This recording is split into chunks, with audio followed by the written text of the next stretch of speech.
नाज़रीन, आप देख रहे हैं कश्मीर धरती न्यूज़ और मैं हूं आपका मेज़बान मोहम्मद उमर ख़याम। और नाज़रीन, इस वक्त मैं मौजूद हूं रवलाकोट सप्लाई बाज़ार के अंदर।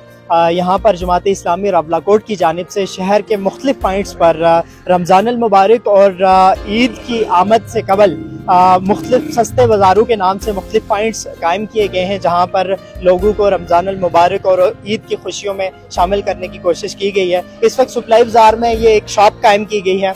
यहाँ पर इस शॉप में जो ज़रूरियात ज़िंदगी हैं, खाने पीने की जो अशिया हैं या ख़ास कर वो अशिया के जो अफ्तारी के दौरान इस्तेमाल होती हैं, वो तमाम अशिया सस्ते दामों पर यहाँ पर दस्तयाब हैं। और ये दुकान आज यहाँ पे कायम की गई और मुख्तलिफ औकात में सुबह से लेके अभी तक यहाँ पे खासा लोगों का रश भी देखने में आया है। उसकी सबसे बड़ी वजह यह है कि यहाँ पे जितनी भी अशिया खुर्दनी फ़रोख्त की जा रही हैं वो उस रेट पे फ़रोख्त की जा रही हैं कि जिस रेट पे वो ख़रीद की जा रही हैं, यानी कोई प्रॉफिट नहीं रखा जा रहा, किसी किस्म का कोई वहाँ पे मार्जिन नहीं रखा जा रहा, बल्कि उन लोगों को जो ज़रूरतमंद हैं, जो रमज़ान अल मुबारक में या उनकी खुशियों में उनको शामिल करने की नीयत से इस पॉइंट का क़याम अमल में लाया गया है। और यहाँ पे वो तमाम चीज़ें, जैसे मैंने पहले आपको बताया कि वो तमाम चीज़ें दस्तयाब हैं कि जो अफ्तारी के दौरान या उस टाइम में इस्तेमाल की जाएंगी।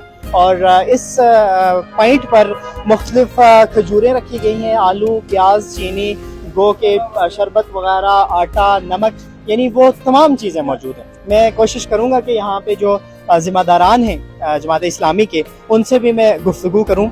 अदनान साहब मेरे साथ मौजूद हैं, अदनान साहब से मैं गुफ्तगू करूँगा। अदनान साहब, बहुत शुक्रिया कीमती वक्त में से वक्त देने के लिए। इस बाज़ार की ज़रूरत आपने क्या महसूस की और यहाँ पे जो चीज़ें रखी गई हैं उनके रेट्स के हवाले से आप हमारे देखने वालों को बताएंगे? बिस्मिल्लाहिर्रहमानिर्रहीम। सबसे पहले मैं आपका शुक्रिया अदा करता हूँ कि हमेशा की तरह कश्मीर धरती ने हमारे इस मौक़िफ़ को आवाम के सामने लाने की कोशिश की। हमारा बुनियादी तौर पर इसको लगाने का या इस काम को शुरू करने का मकसद ये था कि महंगाई के इस तूफ़ान में आम फर्द बुरी तरह पिस चुका है और रमज़ान और ईद के मौके के ऊपर अपने बच्चों की खुशियों को पूरा करना उसके लिए तकरीबन नामुमकिन हो चुका है। इस बढ़ती हुई महंगाई में हमने अपने डोनर हज़रात से, जमात इस्लामी के जो दीनदार दोस्त हैं, उनके ताउन से बाज़ार से भी सस्ती चीज़ें, कीमत ख़रीद से भी कम के ऊपर हम सब्सिडी के तौर पर हम अपनी तरफ से ये चीज़ें मुहैया कर रहे हैं ताकि रमज़ान में और ईद की खुशियों में हम सबको शरीक कर सकें। और इसमें अदनान साहब तकरीबन कितना डिफरेंस आप देख रहे हैं? जो आइटम्स इस शॉप पे मौजूद हैं, आम जो मार्केट है, आम जो शॉप्स है, उनमें और इसकी कीमतों में कितना बड़ा फ़र्क है? इसमें अगर आप देखें तो चीनी जो बाज़ार में 110 रुपये किलो मिल रही है, अभी हम 100 रुपये पर दे रहे हैं। इसी तरह से जामे शरी है 310 से ज़ायद के ऊपर है तो वो 280 है। खजूर है जो 650 है तो वो 570 में दे रहे हैं। और दीगर सभी चीज़ों के ऊपर जो चीज़ें उनको हम कीमत ख़रीद से भी कम के ऊपर सब्सिडी के तौर पर दे रहे हैं। और अभी ये पहला पॉइंट सप्लाई बाज़ार में कायम किया गया है सस्ते बाज़ार के नाम से, तो मुख्तलिफ शहर के मुख्तलिफ जगहों पे भी अभी मज़ीद कोई प्रोग्राम है आपका ऐसे पॉइंट्स कायम करने का? जी इंशाल्लाह कल हम नाला बाज़ार में एक दूसरे पॉइंट का आगाज़ करेंगे।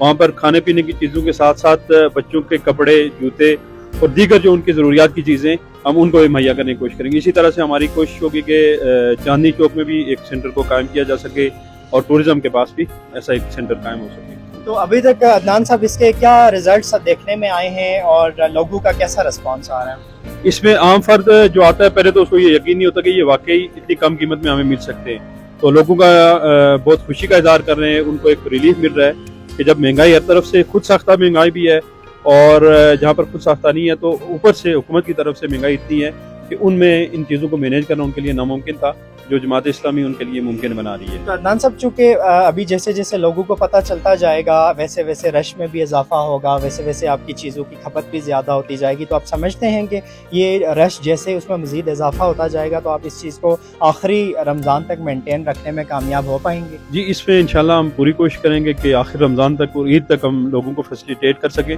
इसमें मैं आपके तवसत से और धरती न्यूज़ की तवसत से, सोशल मीडिया की तवसत से उन अहले खैर से मैं गुजारिश करूँगा कि जो रमज़ान में लोगों की मदद के तौर पर या इफ्तार पार्टियों के नाम पर बड़ी बड़ी रकूम वो वहाँ पर खर्च करते हैं। तो अगर वो यहाँ पर हमारे साथ ताउन करेंगे तो इस सिलसिले को हम ज़्यादा देर तक और ज़्यादा लोगों तक चला सकते हैं। बहुत शुक्रिया अदनान साहब। और नाज़रीन, जैसे अदनान साहब ने बताया कि ये वो पॉइंट है कि जहाँ पे जो लोग मुख्तलिफ औकात में ऐसे रमज़ान अल मुबारक में ख़ासकर ऐसे लोगों को तलाश कर रहे होते हैं कि जहाँ पे वो अपनी जो अमाउंट है या अपनी जो चीज़ें हैं वो डोनेट कर सके। तो ये मेरे ख्याल से जमात इस्लामी की जानिब से ये जो इनिशिएटिव लिया गया है ये सबसे बेस्ट पॉइंट है आपके पास भी, कि अगर आप अपनी रकूम को हकदार तक या ऐसे लोगों को आप चाहते हैं कि वो भी रमज़ान अल मुबारक की खुशियों का हिस्सा बने, तो ये पॉइंट आपके पास बेहतरीन पॉइंट है जहाँ पे लोगों को सस्ती अशिया उनकी, जैसे अदनान साहब ने बताया कि कीमतें ख़रीद से भी कम पर उनको मुहैया की जाएंगी। इसी पैगाम और इसी प्रोग्राम के साथ आपका मेज़बान उमर ख़याम आपसे इजाज़त चाहेगा। अल्लाह मेरा और आप सबका हामी और नासिर।